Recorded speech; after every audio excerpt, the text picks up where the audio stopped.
Hello, I'm Les Davis and welcome to the Mendip Hills. This is number 4 in a series of short films made by the Mendip Society about the Mendip Hills. And today we're going to look at the human impact on the landscape. What we look at is not natural. Yes, it's in the natural environment, but the things we look at here, the hedgerow, the woodland, the lake, the villages, it's all been created by us, human beings, because of our need from this landscape. I'm stood in a woodland, beautiful woodland, full of trees. Now, what was to happen if we hadn't been around? Well, what would happen is a thing called climatic succession, where nature just covers everything with trees. It afforests everything. But what we've done as human beings is we've cut down the forest and we've created the hedgerow and we've got trees in the fields and we've got grassland. But here in this valley, at the end of the last ice age, this is where trees really started to get a grip. And we're in a piece of ancient woodland now, which is at least 500 years old. But there's still the human impact on it.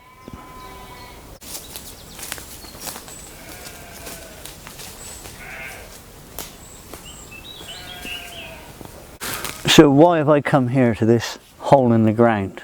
Well, I've got a bit of iron grid work here, and if I clear back some of the vegetation, yeah, there's a bit of a squeeze. This is an ochre mine. So in the 1700s and the 1800s, miners were here actually digging this yellow ore out, and it was used in brass production. It was also used as a pigment in paint. And this is all that's left of it now. You can imagine what it must have been like to actually go down here and work with just a candle and a pick way down below the ground. Tough times, tough people.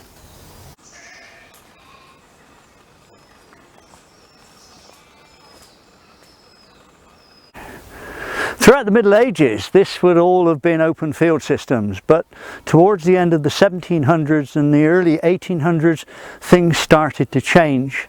The Enclosures Act allowed landowners to literally enclose their fields so that they could charge more for rent. And out there in Butcombe Bay are some of the finest examples of the old hedgerow enclosure system that you'll find on Mendip.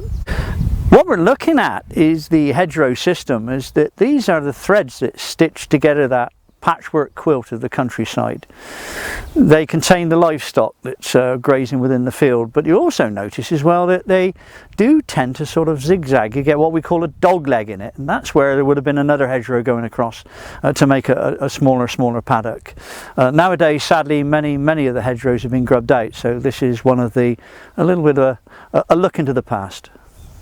Hedges down below Mendip, but here on the top of Mendip is a different story. We've got a lot of dry stone walls, and the original idea was that these dry stone walls would shelter the hedgerows that were going to be put in behind them. Those walls would be later taken down and the stone burnt and turned into lime. But you look at the number of dry stone walls that we got up here, and who was the winner at the end of the day? And here you can see typical Mendip dry stone wall. Lots of moss on it because of the damp atmosphere up here. Great lumps of limestone, and these what we call toppers on the top, which actually increase the height of the wall. There is around about 1 ton of stone in every running metre of wall on Mendip. Building dry stone walls without any cement or mortar takes both skill and strength. Here at the Mendip Ploughing Society's annual ploughing match, professional and amateur wallers alike from all over Mendip compete to build the very best of walls that will stand as a tribute to their skills for decades, if not centuries, to come.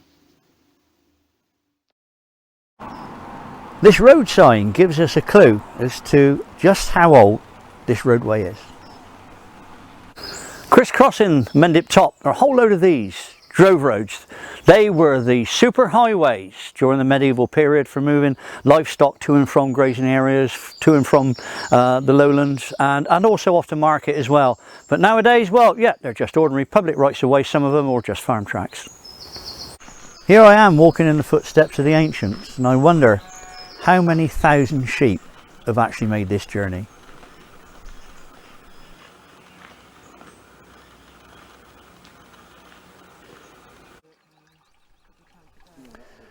Mendip Hills Plateau, an area of high rainfall, short growing season, good for grass, where sheep are still an important part of the farming economy. Well, that's it. This is the end of that little short story about the human impact on the landscape, so hope you've enjoyed it.